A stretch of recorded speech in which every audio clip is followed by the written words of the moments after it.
Hello dear students, I am Sumit sir और आज मैं लेकर आया हूँ आपके लिए यूडब्ल्यूई का लेक्चर नंबर 5। देखिए, मैंने आपसे कहा था कि लेक्चर 4 में मैंने केवल आपको पूरे इस चैप्टर 2 का इलेक्ट्रिक हीटिंग एंड वेल्डिंग में जो ये हीटिंग वाला पार्ट है इसका मैंने आपको पूरा कॉन्सेप्ट बता दिया था। ठीक है, अब इसी हीटिंग का हम लोग जो कॉन्सेप्ट हम लोग पढ़े हैं उसी का हम लोग आज क्वेश्चन करेंगे, MCQ क्वेश्चन। ठीक है, ऑब्जेक्टिव क्वेश्चन। और फिर वेल्डिंग के लिए मैं अलग से कॉन्सेप्ट और फिर MCQ का वीडियो बनाऊंगा। वेल्डिंग थोड़ा छोटा होता है इसलिए इसमें हो सकता है कि एक ही वीडियो में दोनों हो जाए। ठीक है, लेकिन हीटिंग के लिए हमें 2 वीडियो करने पड़े। तो चलिए ठीक है, अब देखिए, अब आप क्वेश्चन देखिए और आपको ये ध्यान देना है कि जो चीज़ आप पढ़े हैं सिस्टमेटिक तरीके से उसी से आपको क्वेश्चन पूछा जाएगा। हाँ, कुछ क्वेश्चन जरूर रहेंगे जिसके लिए थोड़ा सा एक्स्ट्रा नॉलेज या कुछ एक्स्ट्रा ज़रूरत होगी, वो मैं आपको बताऊँगा। तो चलिए देखिए, क्वेश्चन शुरू किया जाए। आज ठीक ठाक क्वेश्चन इसका कर लेना है, ऐसा क्वेश्चन करना है जो एग्जाम में लड़ जाए। ठीक है, मतलब ऐसे क्वेश्चन पूछे जाए तो मैं अपने समझ से कराऊंगा जो एग्जाम में क्वेश्चन इस तरह के आ सकते हैं। तो आइए देखिए, अब क्वेश्चन शुरू करते हैं। यहाँ पे एक क्वेश्चन है, the material used as heating element for ये फर्नेस शुड हैव, मतलब अगर किसी फर्नेस में हीटिंग एलिमेंट के रूप में मटेरियल यूज किया जाए तो उसमें क्या क्या होना चाहिए, शुड हैव। पहला, high resistivity, high melting point, low temperature coefficient, all of the above. मैंने उसका जो रजिस्टिविटी है उच्च होना चाहिए, ये कि ऑप्शन ये है। गलनांक उच्च होना चाहिए, जो उसका टेम्परेचर कोफिशिएंट है अल्फा वो उच्च होना चाहिए, ऑल ऑफ द एबव। तो मैंने आपको ये बताया था कि तीनों उच्च होना चाहिए। यहाँ आप देखिए, ये मैंने लिखवाया था ना, हीटिंग एलिमेंट के क्या क्या प्रॉपर्टी होने चाहिए। तो ये 4 प्रॉपर्टी मैंने लिखवाया था, ऑप्शन में ये तीनों दिया हुआ है, तो ऑल ऑफ द एबव इसका सही आंसर होगा। तो देखो, यही होता है, अगर आप चीज़ों को सिस्टमेटिक पढ़े रहेंगे तो MCQ आप आराम से कर लेंगे। तो इसका अब आंसर होगा ऑल ऑफ द एबव। ठीक है, अच्छा, अब यहाँ पे देखिए, क्वेश्चन और देखिए, ये देखिए, the material of the heating element should be such, मतलब हीटिंग एलिमेंट का मटेरियल कैसा होना चाहिए, सच डैट, मतलब ऐसा होना चाहिए, it may withstand the required temperature without getting oxidize, मतलब यह तापमान को सहन कर लेना चाहिए बिना ऑक्सीकरण के। तो ये तो सही जवाब है। आप लो रजिस्टिविटी, गलत। आप लो मेल्टिंग पॉइंट, गलत। आप हाई टेम्परेचर कोफिशिएंट, बिल्कुल गलत। तो पहला ऑप्शन इसका सही है। हाँ, ऑक्सीडेशन किसी भी मतलब जो भी उसका तापमान हो उस पर ऑक्सीडेशन को सहन कर लेना चाहिए। इट मे विथ स्टैंड, मतलब यह सहन कर लेना चाहिए the required temperature without getting oxidize, मतलब जो भी आवश्यक तापमान है उसको बिना ऑक्सीकृत हुए। तो ये इसका सही जवाब है, जाहिर सी बात है। चलो अब आगे देखो question, the material to be used for heating element should be high resistivity as so as to, मतलब कह रहा है कि जो मटेरियल हीटिंग एलिमेंट के रूप में यूज किया जाता है उसका रजिस्टिविटी हाई होना चाहिए, क्योंकि increase the life of heating element, क्योंकि इससे हीटिंग एलिमेंट का लाइफ ज़्यादा हो जाता है। दूसरा, reduce the length of heating element का लेंथ कम हो जाता है। तीसरा, reduce the effect of oxidation का प्रभाव कम हो जाता है। और चौथा, produce large amount of heat, इससे अधिक मात्रा में ऊष्मा पैदा होती है। तो चलिए आप इसका जवाब दीजिए, तो कौन सा इसका सही होगा। मतलब ये कह रहा है कि अगर रजिस्टिविटी ज़्यादा कर दो तो कौन सा बेनिफिट मिलता है। तो देखो, रजिस्टिविटी, हालांकि बेनिफिट तो कई सारे होते हैं, लेकिन जो सबसे बड़ा बेनिफिट मिलता है ना वो ये मिलता है कि reduce the length of heating element. देखिए, रजिस्टिविटी आप ज़्यादा रखेंगे तो थोड़ा कम लंबा ही आप एलिमेंट यूज करेंगे, थोड़ा सा कम लंबा एलिमेंट ही यूज करेंगे। ठीक है, तो भी आपका मतलब थोड़ा सा ऐसे लपेट के यूज करेंगे तो भी आपका वो आवश्यक तापमान पैदा कर देगा। ठीक है, आवश्यक ऊष्मा आपको मिल जाएगी। तो ये इसका बी सबसे उचित आंसर यही है। लाइफ से तो कोई फर्क पड़ता नहीं है रजिस्टिविटी बढ़ाने पर, ऑक्सीडेशन पे कोई अंतर नहीं पड़ता है। हाँ, ये जरूर है कि अमाउंट ऑफ हीट जो है वो ज़्यादा पैदा होता है, लेकिन अमाउंट ऑफ हीट भी आपको पता होगा I²R होता है। तो ज़्यादा तो ये I पर डिपेंड करता है ना, I का स्क्वायर होता है। तो रजिस्टिविटी अगर ज़्यादा होगा तो I तो थोड़ा कम हो जाएगा ना।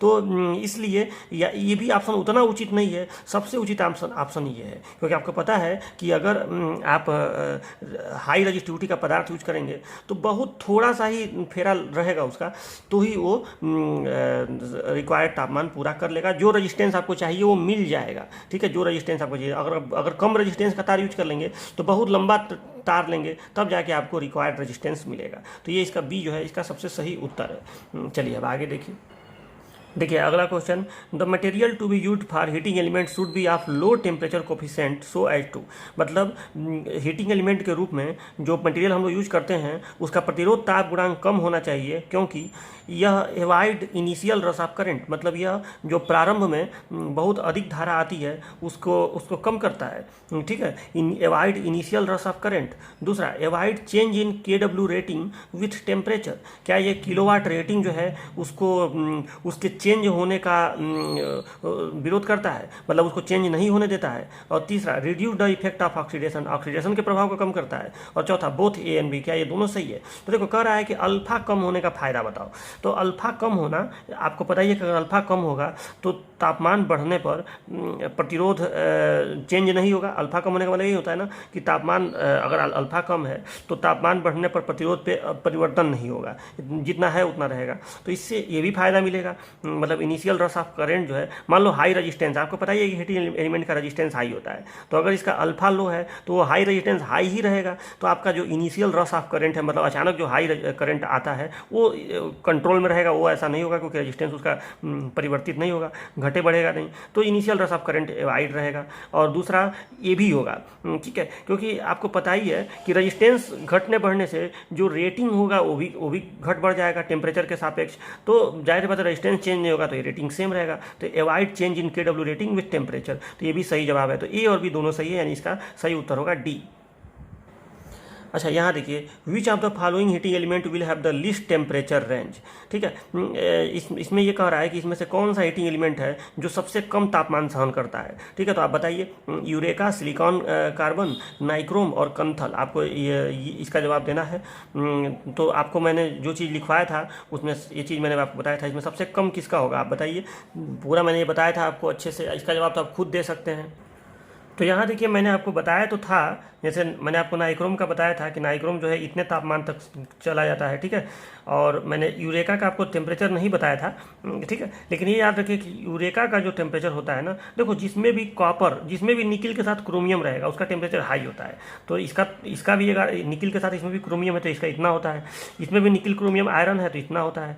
यूरेका में निकिल और कॉपर है तो इसका कम होता है, मतलब इसका मैंने बताया नहीं था, लेकिन इसका लगभग 500 डिग्री सेल्सियस तक ही होता है, तो ये कम होता है, ठीक। और कंथल जो है इसमें भी क्रोमियम है तो क्रोमियम का तो हाई होता ही है, तो ये भी मतलब ठीक ठाक ज़्यादा होता ही है, ठीक। तो इसका सही जवाब होगा यूरेका, याद रखिएगा, यूरेका का सबसे कम होता है, जिसमें भी कॉपर रहेगा ना उसका कम रहेगा, ठीक। तो यहाँ पे आप इसका जवाब, ये देखो ये क्वेश्चन इंपॉर्टेंट है, याद रखिएगा, ये क्वेश्चन इस तरह का आ सकता है कि किसका टेम्परेचर रेंज जो है सबसे कम होगा। तो यूरेका, इन सब में याद रखिएगा कि यूरेका, देखो सिलिकॉन कार्बन का तो मैं बताया था कि ये तो बहुत ज़्यादा होता है, तो यूरेका का इन चारों में सबसे कम होगा, ठीक है। इसमें चूँकि निकिल के साथ कॉपर होता है ना, तो क्रोमियम वाला तो ज़्यादा होता है, तो ये वाला भी ज़्यादा होगा, ये वाला भी ज़्यादा होगा, इन दोनों में इसका ज़्यादा होगा, इसका कम होगा। मतलब आप अगर इसको डिसेंडिंग आर्डर में लिखें, नहीं असेंडिंग आर्डर में लिखें, तो सबसे कम यूरेका, उसके बाद कंथल, उसके बाद नाइक्रोम और उसके बाद सिलिकॉन कार्बन, तो यूरेका जो है इसका सबसे कम होगा, ठीक है। अब आगे देखिए, अगला है which of the following heating element can give highest temperature in resistance heating. Resistance heating में कौन हाईएस्ट देगा temperature? Nichrome, copper, silicon carbide, nickel, copper, iron alloy. तो इसका एकदम आसानी से जवाब दे सकते हैं, सिलिकॉन कार्बाइड सबसे ज़्यादा यही देगा, ठीक है। ये देखो, निकिल, क्रोमियम, आयरन, ये जो एलॉय ऑफ वायर है can be safely used for temperature up to, nickel, chromium, iron का जो एलॉय है, तो इसको मैंने बताया था आपको कि इसका थोड़ा सा कम हो जाता है। देखो निकिल और क्रोमियम मिलाते हैं तो क्या बन जाता है? नाइक्रोम बनता है, तो इसका तो ज़्यादा होता है, उसमें आयरन मिलाते हैं तो सस्ता तो हो जाता है लेकिन थोड़ा टेम्परेचर कम हो जाता है, ठीक। तो इसका मैंने आपको 950 बताया था, लेकिन इसमें सबसे देखो सूटेबल, देखो ऑप्शन वाले क्वेश्चनों में एकदम ये नहीं देखते हैं कि जो लिखवाया गया वही हो, आप सूटेबल देखिए, तो ये तो होगा नहीं, ये तो होगा नहीं, ये तो यूरेका इस नाइक्रोम का होता है, ठीक। तो अब जैसे बात है, मैंने 950 बताया था लेकिन यहाँ 850 दिया है, तो यही वाला होगा, जब जो सबसे उचित है वही वाला होगा। कम होता है ना, इससे तो कम होता है, ये तो यही वाला होगा, ठीक है। तो ये हो गया। देखो आपने, अब देखो इसमें से आप देखिए कोई क्वेश्चन जो है ऐसा नहीं हो रहा है कि हमारा बिना पढ़ाया हुआ हो, थोड़ा बहुत चलो हल्का सा आपको एक आइडिया लग गया कि इस तरह से क्वेश्चन आएंगे, समझ रहे हो ना बात को। कुछ क्वेश्चन आप याद भी कर लिए कि इसका ऐसा है तो इसका आंसर यही होगा। अब देखो, अब अगला है heating element to be used in a furnace employed for heating around 1600 degree Celsius should be of material nichrome. तो नाइक्रोम का तो 1150 तक होता है, यूरेका का तो और कम होता है, इसका तो 500 से 600 तक होता है। ठीक, मॉलिब्डेनम इसका 1650 के आसपास होता है, और सिलिकॉन कार्बाइड इसका 1150 से ऊपर होता है। तो देखो इन दोनों में से कोई एक यहाँ होना चाहिए। ठीक है, तो यहाँ पे देखो अब इसका होता है एबव 1150 और इसका होता है एबव 1650, तो इसका सही जवाब होगा सिलिकॉन कार्बाइड। ठीक है, तो क्योंकि ये 1650 यहाँ पे दे रहा है कि 1600 तक करने के लिए किसकी जरूरत पड़ेगी, तो सिलिकॉन कार्बाइड इसका सही जवाब है। अच्छा, अब यहाँ देखो क्वेश्चन है, for radiant heating around 2000 degree Celsius the heating element you'd should be of material. मतलब रेडियंट हीटिंग मैंने वही जो बल्ब वगैरह के माध्यम से करते हैं, तो उसमें तापमान 2000 तक जाता है, तो इसमें से कौन सा हीटिंग एलिमेंट यूज करेंगे? टंगस्टन का एलॉय, कॉपर का एलॉय, आगे दिया है कार्बन का एलॉय, और फिर दिया है स्टेनलेस स्टील का एलॉय, उधर लिखा है। ठीक है, तो देखो तो टंगस्टन ही होगा, जाहिर बात है, कॉपर होगा नहीं और स्टेनलेस स्टील होगा नहीं, कार्बन होगा नहीं, तो इसका टंगस्टन होगा। तो ये भी देखो हो गया। अच्छा, अभी ये क्वेश्चन देखिए, इन electric press mica is used, माने इलेक्ट्रिक प्रेस में माइका यूज किया जाता है फॉर इंडक्शन हीटिंग करने के लिए, फॉर डाई इलेक्ट्रिक हीटिंग करने के लिए, एज एन इंसुलेटर के रूप में, और for improvement of power factor. तो देखो हम लोग, आपको पता है कि प्रेस में हीटिंग एलिमेंट ही होता है, रजिस्टेंस हीटिंग यूज किया जाता है, आपको पता है ना, इलेक्ट्रिक आयरन में रजिस्टेंस हीटिंग का यूज किया जाता है, उसमें हीटिंग एलिमेंट होता है, हीटर में जैसा होता है। ठीक, तो यहाँ पे इंडक्शन हीटिंग होगा नहीं भाई, रजिस्टेंस हीटिंग होता है तो ये तो होगा नहीं, डाई इलेक्ट्रिक हीटिंग वहाँ होता नहीं है। तो ये अभ्रक क्यों यूज करते हैं? तो ये हम लोग यूज करते हैं इंसुलेटर के लिए, इंसुलेटर के रूप में इसका यूज करते हैं, तो एज एन इंसुलेटर इसका सही जवाब होगा। अच्छा, एक क्वेश्चन देखिए, the device necessarily used for automatic temperature control in a furnace, माने फर्नेस में टेम्परेचर का ऑटोमेटिक कंट्रोल करने के लिए कौन सी डिवाइस यूज करते हैं? Thermostat, auto transformer, thermocouple, any of the above. तो देखो इसका सही जवाब होगा थर्मोस्टेट। आप सुने होंगे फ्रिज वगैरह में जहाँ पे ऑटोमेटिक टेम्परेचर का कंट्रोल होता है, फ्रिज में चाहे एसी में, वहाँ पे आप सुने होंगे ये स्विच लगा होता है, थर्मोस्टेट स्विच। नहीं होता है कि अपने आप जब फ्रिज ठंडा हो जाता है तो अपने आप कट हो जाता है, एसी अपने आप जब टेम्परेचर प्राप्त कर लेता है तो अपने आप कट हो जाता है, ऑफ हो जाता है। तो वहाँ पे एक थर्मोस्टेट स्विच लगा होता है। तो इसका आप पढ़े नहीं है वीडियो में, लेकिन फिर भी आप इसका जवाब दे सकते हैं, इसीलिए तो क्वेश्चन कराया जा रहा है। कुछ क्वेश्चन आपको मिलेंगे जो अधिक एक्स्ट्रा मिलेंगे, थोड़ा सा कॉमन सेंस आपको लगाना है। भाई ऑटो ट्रांसफार्मर होगा नहीं, और थर्मोकपल अलग काम करता है, ये तो ट्रिप करने का काम करता है। थर्मोकपल द्विधातु पत्ती जो होती है वो तो ट्रिप करने का काम करता है। ठीक है, तो टेम्परेचर कंट्रोल करने का काम थर्मोस्टेट करता है, तो ये इसका सही जवाब होगा थर्मोस्टेट। अच्छा, एक ये क्वेश्चन देखिए, radiant heating is used for melting of ferrous metals, annealing of metals, drying of paints and varnishes, any of the above. Radiant heating का यूज हम लोग कहाँ करते हैं? लोहा को पिघलाने में, धातुओं का एनीलिंग में, पेंट और वार्निश को सुखाने में, या उपरोक्त में से किसी में भी। तो बताओ भाई, रेडियंट हीटिंग क्या पिघलाने में करते हैं? बिल्कुल नहीं। एनीलिंग में करते हैं? बिल्कुल नहीं। इसमें करते हैं, पेंट और वार्निश को सुखाने में, आपको मैं पढ़ाया हूँ, तो ये हो गया। अच्छा, ये देखिए, direct resistance heating is used in electrode boiler, salt bath furnace, resistance welding, all of the above. आप बताइए कि इसका यूज हम लोग कहाँ करते हैं? तो मैंने आपको ये बताया भी था, डायरेक्ट रेजिस्टेंस का हम लोग इलेक्ट्रोड बॉयलर और साल्ट बाथ दोनों में करते हैं, और वेल्डिंग में भी करते हैं, आपको आगे मिलेगा वेल्डिंग में। ठीक है, तो जब दो जवाब सही हो गया और ऑप्शन में ऑल ऑफ द एबव है तो वही होगा, इतना आप गेस भी मार सकते हैं। ठीक है, मैंने बताया था ना डायरेक्ट रेजिस्टेंस हीटिंग, ये हम देखिए डायरेक्ट रेजिस्टेंस हीटिंग मैंने बताया था ना, बॉयलर में और साल्ट बाथ फर्नेस में। ठीक है, तो वही है। अच्छा, ये देखिए, for obtaining best result infrared lamp should be located from the object B heated at a distance of, माने बेस्ट रिजल्ट पाने के लिए इंफ्रारेड लैम्प को हम लोग ऑब्जेक्ट से कितनी दूरी पर रखते हैं? तो ये भी मैंने आपको बताया था 25 से 30 सेंटीमीटर। तो इसका सही जवाब ये है। तो देखो तुरंत हो गया। अभी तक मुझे कोई क्वेश्चन आपको दिख रहा होगा, कोई क्वेश्चन ऐसा फंस नहीं रहा है जो आप न कर पा रहे हो। ये देखिए, ये आप देखिए, in direct arc furnace which of the following is of high value. Direct arc furnace में कौन ज़्यादा होना चाहिए? Current, voltage, power factor, all of the above. सही जवाब बताइए। तो देखो भाई, पावर फैक्टर तो थोड़ा आर्क वाले में डाउन ही होता है, बहुत ज़्यादा तो होता नहीं है। वोल्टेज आपको मैं बता ही चुका हूँ कि शुरुआत में चाहिए, बाद में नहीं चाहिए।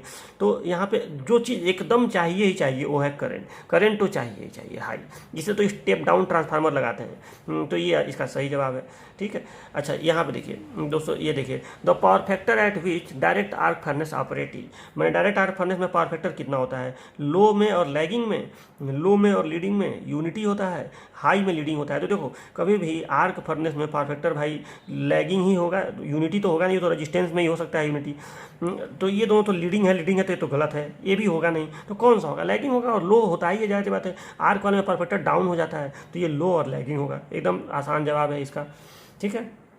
अच्छा यहाँ देखो, for arc heating the electrode used are made of copper, graphite, tungsten, aluminium. तो मैंने आपको बताया था सबसे फेमस 3 तरह के इलेक्ट्रोड मैंने बताए थे, सबसे फेमस इसमें कौन है? टंगस्टन, एल्यूमिनियम तो यूज करते नहीं है, कॉपर और ग्रेफाइट दोनों का यूज करते हैं, लेकिन इसमें फेमस ज़्यादा ग्रेफाइट होता है। आपको मैं बताया था ये चीज़ कि ज़्यादा ग्रेफाइट का यूज होता है। तो इसका सही जवाब क्या है? ग्रेफाइट, ठीक है, ये भी हो गया। अच्छा अब आगे देखिए, अच्छा यहाँ देखिए, अब ये क्वेश्चन देखिए, in induction heating heat is produce due to currents induced in the charge by electromagnetic action. Induction heating में चार्ज में जो चार्ज होता है उसमें इलेक्ट्रोमैग्नेटिक एक्शन के कारण जो धारा प्रेरित होती है उससे उसमें पैदा होती है, पहला ऑप्शन है। दूसरा ऑप्शन है resistance of the charge must be low end voltage apply must be high, मतलब जो चार्ज का रजिस्टेंस है वो लो होना चाहिए और वोल्टेज हाई होना चाहिए, ठीक है। तीसरा ऑप्शन है magnetic materials can be easily treated in comparison to non magnetic materials, ठीक है। और चौथा है ऑल ऑफ द अबव। तो देखो मैंने आपको बताया था इंडक्शन हीटिंग में हमारा जो चार्ज होता है उसमें हम लोग कैसे भी करके, खास करके जो डायरेक्ट इंडक्शन हीटिंग होता है उसमें हम लोग चार्ज में ही इलेक्ट्रोमैग्नेटिक एक्शन द्वारा करंट इंड्यूस कर देते हैं, एडी करंट, और उससे उसमें पैदा हो जाती है। तो ये तो सही जवाब है। और दूसरा मैंने ये भी बताया था कि चार्ज का रेजिस्टेंस लो होना चाहिए और वोल्टेज जो इंड्यूस होना चाहिए वो हाई होना चाहिए, ठीक है। जो चार्ज को वोल्टेज मिलना चाहिए वो हाई होना चाहिए। तो ये चीज़ आपका 2 ऑप्शन सही है। तो 2 ऑप्शन सही है तो ऑल ऑफ द अबव होगा, वो दिमाग लगाने की जरूरत ही नहीं है, ठीक है। तो ये हो गया आपका। अच्छा अब ये देखिए, in heating the ferromagnetic material by induction heating heat is produced owing to, मतलब फेरोमैग्नेटिक मटेरियल में के हीटिंग करने के लिए अगर हम इंडक्शन हीटिंग का प्रयोग करें तो कौन सा इसमें सही है? पहला, flow of induced current through the charge, मतलब हीट क्यों पैदा होता है उसका कारण पूछ रहा है। तो पहला, जो प्रेरित धाराएं हैं वो चार्ज में प्रवाहित होती हैं इस वजह से। दूसरा, hysteresis loss occurring below Curie temperature, ठीक है, मतलब क्यूरी टेम्परेचर से नीचे हिस्टेरेसिस लॉस होने से। तीसरा, hysteresis loss as well as eddy current loss occurring in the charge. और चौथा, एनी ऑफ द एबव। तो देखो इसका सही जवाब, सबसे सटीक जवाब इसका ये है, क्योंकि आपको पता ही है कि जो उष्मा पैदा होती है, देखो प्रेरित धारा उष्मा नहीं पैदा करती है, उष्मा पैदा जो होता है वो तो एडी करंट लॉस और हिस्टेरेसिस लॉस से होता है। आप ये इसका सही जवाब हुआ, ठीक है। तो इसका सही जवाब हुआ hysteresis loss as well eddy current, इसमें भी एडी करंट लॉस से मेनली होता है, ये मैं आपको बताया था। तो 300 इसका सही जवाब होगा सी। अब ये देखिए, induction heating takes place in, induction heating होता है इंसुलेटिंग मटेरियल में, ये तो गलत है, इसमें नहीं होगा। दूसरा, कंडक्टिंग एंड मैग्नेटिक मटेरियल में, ठीक है, ये तो सही है। दूसरा, कंडक्टिंग बट नॉन मैग्नेटिक, ये भी सही है। देखो मैग्नेटिक से मतलब नहीं होता, ये नहीं है कि इंडक्शन हीटिंग किसी में भी हो सकता है, जरूर नहीं है कि मैग्नेटिक मटेरियल हो, मैंने केवल लोहा ही हो तो होगा। कोई नॉन मैग्नेटिक मटेरियल भी है, जैसे मान लो कि कॉपर हो गया, या ठीक है, कोई ऐसा मटेरियल है जो चुंबकित नहीं भी हो पाता है, उसमें भी अगर कंडक्टिंग है, धातु है, अगर वो भले वो चुंबक से आकर्षित नहीं हो रहा है तो भी उसमें इंडक्शन हीटिंग होगा। तो कंडक्टिंग, अच्छा चौथा ऑप्शन क्या है? कंडक्टिंग मटेरियल में भी मैग्नेटिक और नॉन मैग्नेटिक। हाँ, तो ये इसका सही जवाब है। चाहे मैग्नेटिक हो चाहे नॉन मैग्नेटिक हो, कंडक्टिंग होना चाहिए, तो उसमें इंडक्शन हीटिंग हो जाएगा। अच्छा ये देखो, induction hardening is possible in case of, मतलब इंडक्शन हार्डनिंग किससे हम लोग करा सकते हैं? डीसी सप्लाई से, एसी सप्लाई से, ferrous material only, non conducting material only. तो देखो इसका सही जवाब है, आपको ये तो पता है कि इंडक्शन कराने के लिए, इंडक्शन हीटिंग को चाहे हार्डनिंग को, ये कराने के लिए सप्लाई जो चाहिए वो एसी चाहिए, आपको अच्छी तरह से पता है। तो इसका सही जवाब होगा एसी सप्लाई ओनली। अच्छा ये क्वेश्चन देखिए, the supply frequency usually employed for high frequency eddy current heating. Eddy current heating में कौन सी फ्रीक्वेंसी लगाते हैं सप्लाई का? 10 मेगाहर्ट्ज, 10 किलोहर्ट्ज से 400 किलोहर्ट्ज, 5 किलोहर्ट्ज, 1 किलोहर्ट्ज, बताइए।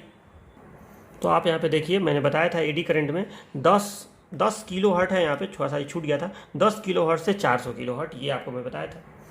तो देखिए इसका सही जवाब होगा 10 किलोहर्ट्ज से 400 किलोहर्ट्ज, ठीक है। तो इस तरह से ये क्वेश्चन हो गया। तो देखिए यहाँ कह रहा है, in dielectric heating current flows through air, dielectric, metallic conductor, ionic discharge between dielectric medium and metallic conductor.